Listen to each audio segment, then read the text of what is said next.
রাজনৈতিক দলকে খুশি করার দায়িত্ব আপনাদের নয়। এদিকে চাপ দিলে এদিকে যাবেন, হেলে আরেক দিকে যদি চাপটা একটু জোরে হয় তাহলে তো আবার এরকম আপনাকে সারাদিন এরকম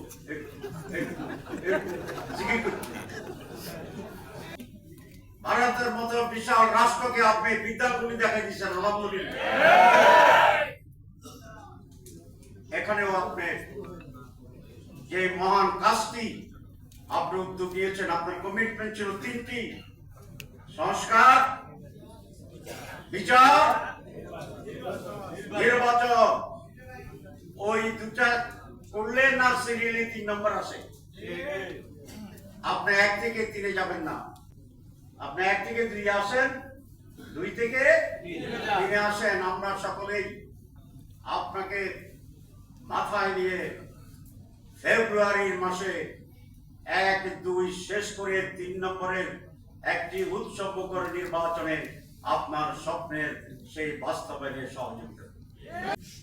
2-3 দিন ধরে শুনতেছি যে আপনারা বিএনপিকেও খুশি করতে চান, জামাত ইসলামীকেও খুশি করতে চান, অন্য দলগুলোকেও খুশি করতে চান।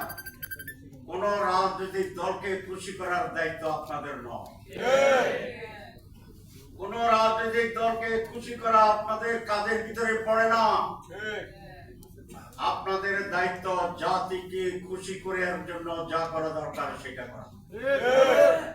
সুতরাং আমি আশা করব যে আপনারা আপনার পরিষদ সেইভাবে দৃঢ় ভূমিকা পালন করে এই জাতির মুক্তি এবং কল্যাণের যে মহাযাত্রা আমরা শুরু করছি সেইটি তার গন্তব্যে পৌঁছানোর জন্য আপনি দৃঢ় চিত্তে সেই ভূমিকা পালন করবেন।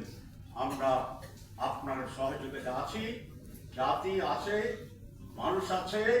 কম্প্রোমাইজ করে যদি বিভ্রান্ত তৈরি করার চেষ্টা করেন তাহলে পুরা বিষয়টি এক ধরনের অনিশ্চয়তা, কুয়াশা এবং ঘোলাটে পরিস্থিতির আশ্রে পড়ে আবার জাতির সেই অন্ধকারের দিকে চলে যাবে বলে আমরা আশঙ্কা করছি।